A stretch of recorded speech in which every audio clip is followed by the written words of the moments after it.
So hi guys, మొత్తానికి డబ్బులైతే వచ్చేసినాయన్నమాట. So వీటి గురించి మనం లాస్ట్లో మాట్లాడుకుందాం.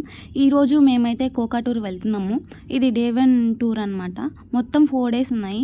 అవన్నీ మేము లాంగ్ వీడియోలో పోస్ట్ చేస్తాను యూట్యూబ్లో.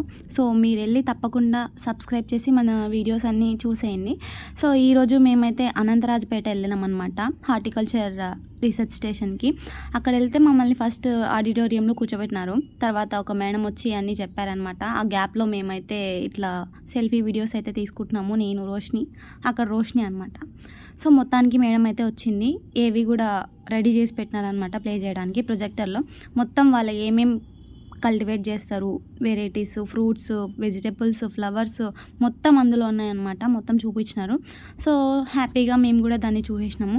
దాని తర్వాత ఇంకా బయటకు వచ్చేసినాం అనమాట అక్కడ నుంచి. ఇక్కడ ఏదో నాకు ఒక కాయ దొరికింది, దాని పేరు అయితే తెలీదు, కానీ చాలా బాగుంది, క్యూట్గా ఉంది.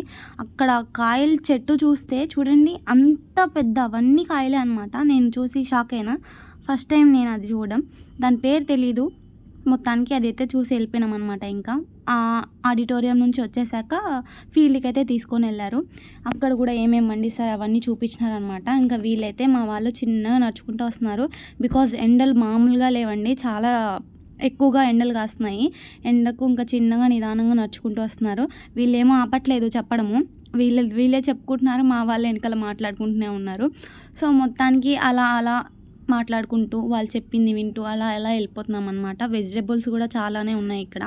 ఇంకా ఆమె ఆ వంకాయలో ఏమేమి పెస్టిసైడ్స్, డిసీజెస్ ఏమైనా వస్తాయా అవన్నీ చెప్తుందనమాట. తర్వాత మల్లె క్రాప్ దగ్గరికి పిలుచుకొని వచ్చేసినారు. ఇది ఫ్లోరికల్చర్, టోటల్ ఫ్లోరికల్చర్కి సంబంధించింది. ఇంకా మ్యాంగో రస్ట్ అవన్నీ చూపించినారనమాట. ఇక్కడ చాలానే ఉన్నాయి, మ్యాంగోస్, పనస చెట్లు, సపోటా చెట్లు చాలా ఉన్నాయి. ఇంకా మొత్తానికి చెట్లన్నీ చూపించేసినారు కదా. ఇప్పుడు నర్సరీ అనమాట. అక్కడ నెట్ ఉంది కదా, బ్లూ నెట్, అక్కడ పిలుచుకొని వెళ్ళినారు. గ్రీన్ నెట్, సారీ, అందులో మ్యాంగో అవన్నీ ఉన్నాయి. ఇక్కడ ఈ తాత అయితే బడ్డింగ్ చేస్తున్నారనమాట, మ్యాంగో బడ్డింగ్.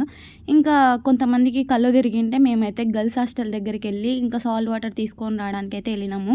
మా హాస్టల్తో పోల్చుకుంటే వీళ్ళ హాస్టల్ చాలా బెటర్ అనిపించింది నాకైతే. చాలా బాగుంది అక్కడ, మెస్ కానీ చాలా బాగుంది. ఇదైతే మా హాస్టల్ నుంచి తెచ్చుకున్నాము, టమాటా రైస్. ఈ ఎగ్జామ్ హాల్ సేమ్ మా ఎగ్జామ్ హాల్ అలాగనే ఉందన్నమాట ఇక్కడ. కాకపోతే ఇది కొంచెం చిన్నది, మాది కొంచెం పెద్దదన్నమాట. ఇక్కడ డోర్ పగిలిపోయింది, కానీ లోపల మాత్రం ఫ్యాన్లు తిరుగుతూనే ఉన్నాయి. దయ్యం ఏమైనా వచ్చిందని భయపడినాము. దాని తర్వాత మధ్యాహ్నం తినేసి ఇంకా ఇది కోకోవా అనమాట, చాక్లెట్ వీటితోనే తయారు చేస్తారు. అందుకని మేము కూడా కొన్ని లేపేసి హాస్టల్కి అయితే తీసుకొని వచ్చినాం అనమాట. ఇంకా మొత్తం తిరిగి మా వాళ్ళు అయితే ఫుల్ అలసిపోయినారు. అందరు పడుకుండిపోయినారు బస్లో. ఇంకా ఈవినింగ్ టీకి అయితే ఆపినారనమాట అక్కడ బయట ఎక్కడో. ఇంకా మా వాళ్ళు నేచర్ని ఆస్వాదిస్తూ టీ అయితే తాగుతున్నాము. చాలా బాగుంది ఇక్కడ, పచ్చని పైరు పంటలు, టీ హ్యాపీగా తాగేసి ఇంకా బయలుదేరినాము హాస్టల్కి. తిరుపతి సిటీ చాలా బాగుంటుంది, ఎవరైనా చూడని వాళ్ళు వచ్చి చూడండి. ఇంకా కోకోవా తీసుకున్నాం కదా, దాన్ని పగిలిగొట్టి ఏమేమో చేసినాము. మొత్తానికి డబ్బులు వచ్చిందని చెప్పినాను కదా, అది యూట్యూబ్ నుంచి రాలేదు. మేము కోకా టూర్ వెళ్ళినందుకు పర్ డే 100 అని ఇచ్చారు, మొత్తం 400. అది మా వాళ్ళ